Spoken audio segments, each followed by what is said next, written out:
yëmbal li ñuy jaaxal ñun ñëpp mooy yëmbal ni mu mel regorgeant de talent pur et dur et pourquoi yëmbal avancé wul je crois que li nga xam ne moo tax avancé wul mooy que dafa am déjà une partie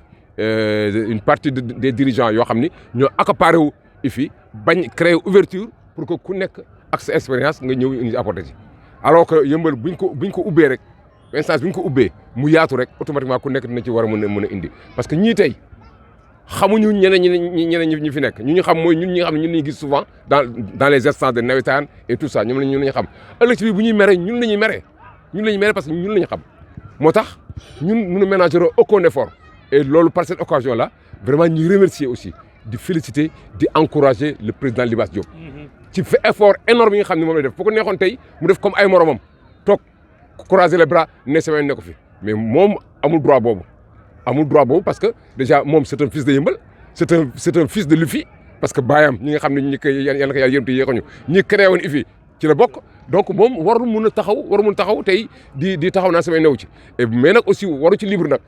Yeumbeul lañ bokk te pendant plus de 15 ans gis na ne IFI tegul benn pas donc loolu nag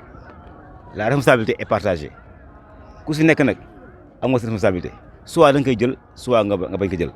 li nga xam ne moo am nag mooy daaw def nañ benn pas ren aussi dana war a defal beneen pas c'est-à-dire que année bi IFI war na mën a teg benn pas pendant plus de 15 ans am na fu mu toll woon 15 ans mi ngi si léthargie donc moment bi war na mën a décoller décoller bi nag day dépendre si yéen lay dépendre mais li ngeen ni mën a dimbali mooy effort yu ñuy def fu mu béy nii mooy ñun lu leen encouragé mooy au moins yéen ñi nga xam ne yéen nekk jour am ngeen staff yu leen booleel ngeen d'abord ngeen yaru c'est-à-dire que tey ngeen respecté seen staff respect bi moo war njëkk talent sur le talent ne suffit pas tey boo amee talent te amoo respect sa doo avancé te ñun xam na ne talent mi ngi si yéen donc lu tax ngeen war mooy il faut d'abord ngeen respecté ñi nga xam ne ñoo seen dirigeants yi nga xam ne ñoom ngeen nekk toujours en face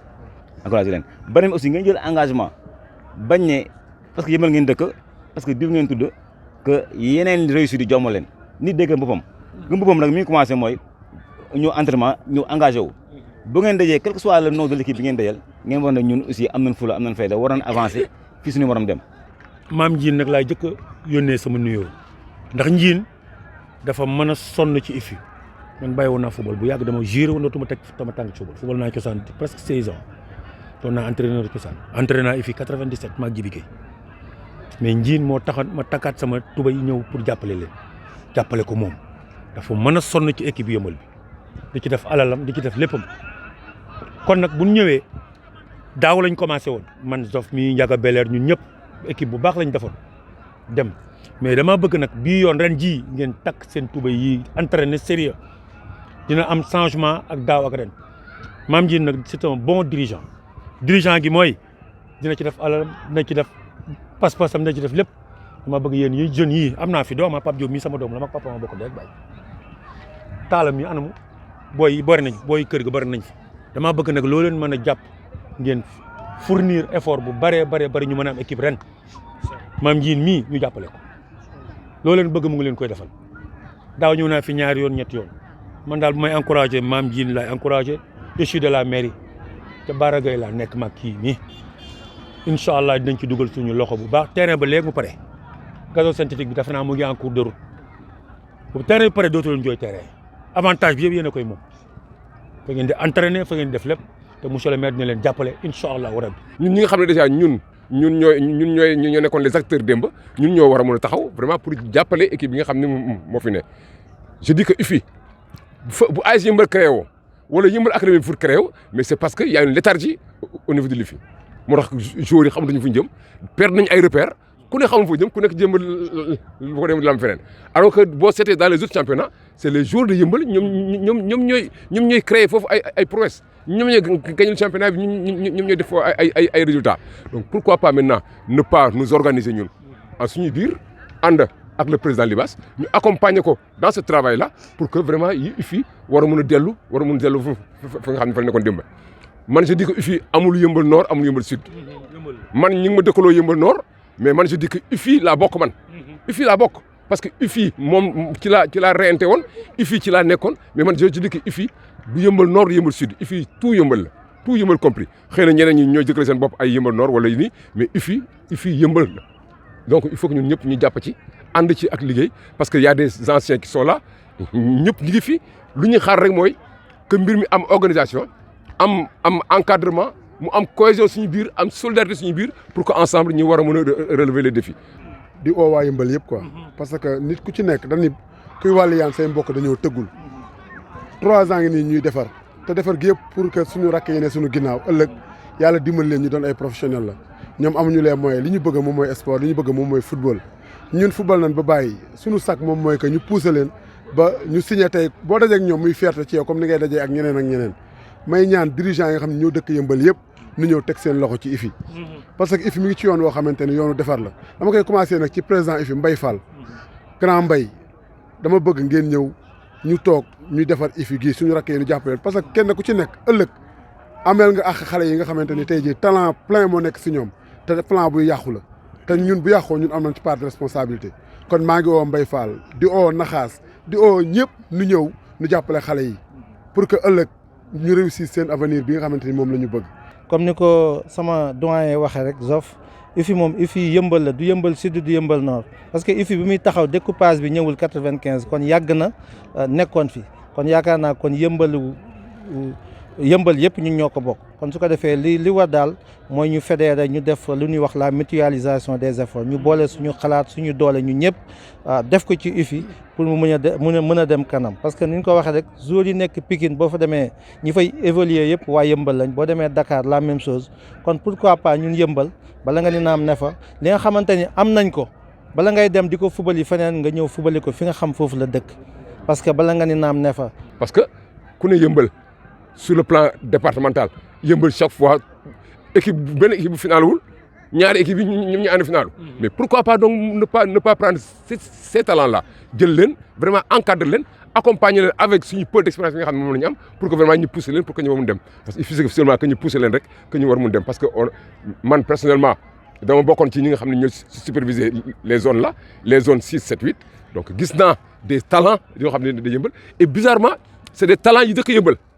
waaw ñu ngi kontaan trop ci dirigeants yi li ñu def di am mbégte tamit parce que daaw defoon nañ ko ren ñu dolliwaat ko kon suñ ko defaatee dañuy gëm ni ñoom seen lancé liñ gëm mooy avancement ñu ngi ci ba nëgën yi tey ñu ngi gën a féddali seen couleur ñoom gëm nañ ni xale yi am nañu ay talent mën nañ leen ci génne parce que bu ko xool libaas li muy def daaw def ko ren te yaakaar naa ni am naa yàqin bu wóor ni du arrêté kon kooku war nañ ko mën a jàppale di woo nag waa yëmbal gépp ñëpp amul kuñ bàyyi muy góor muy jigéen muy mag muy ndaw parce que ñun amuñu lu dul yëmbal rek la ñu am su yëmbal baaxee ñun la su bonee ñun la comme que nag dañoo bokk loo xam ne kenn mënu koo séddoo nañ leen ko boole defar ko ba mu rafet li Wolof Njaay di wax benn bëñ day weex benn bëñ la ñu am muy IFI nañ fexe mu weex tàll ni ci ñoom libaas di sonne ni ci ñeneen ak ñeneen di sonne na ci ñëpp sonne noonu ñu bokk ndey bokk bàyyi fexe xale yi sama ginnaaw muy samay rakk ñoo am ay dirigeants di yëg ni am nañ ay dirigeants surtout ça loolu dafa am solo ñuy ñëw ci ginnaaw xale yi di leen jàppale waaw maa ngi jégalu nag ci kàddu yi parce que doyen Malick mënu fee nekk ak Pathé may jël kàddu di wax loolu rëy na ci man lool waaye lu ma mën a wax daal mooy que ni na dirigeants yëpp boole seen ay doole ñëw ñu ànd ñu bokk ndey bokk bàyyi ñu pousse xale yi ba résultat bi ñu bëgg ëllëg ñu am ay internationaux mën na nekk c'est possible yëmbal mën na lu raw loolu ñu ngi woo ñëpp yàlla nañ ko suñu borom defal. léegi nag ñu yeneen nu mën a encourager loolu mooy ñun on est prêt à vous accompagner et on met tous les efforts en tout cas collectif bi nga xam ne tey moo taxaw pour relancer les activités de l'IFI sur le plan sportif ñu ngi si am na yeneen plan yoo xam ne sur le plan culturel sur le plan administratif ñu ngi siy liggéey mais li nga xam ne mooy locomotive bi mooy sport ñu ngi leen ñaan ngeen gën a am taxawaay bu leen ragal bu leen tiit ñu ngi seen ginnaaw ñi ngeen gis ñëpp peut être doo leen gis si terrain toujours mais chaque fois ngeen gis leen ñàkk leen gis ñu ngi leen di accompagner parce que xam nañ ne IFI donc ñaan rek doy na loolu moo tax tey ñu déplacé wu ñëw taxaw ak yéen pour wala leen den soutien dans plus de 5 jours si kanam incha allah di ngeen xool seen premier match officiel mais il faut ngeen war ne yëmbal dina am beneen taxawaay bu ñëw léegi nag mbir mi responsabilité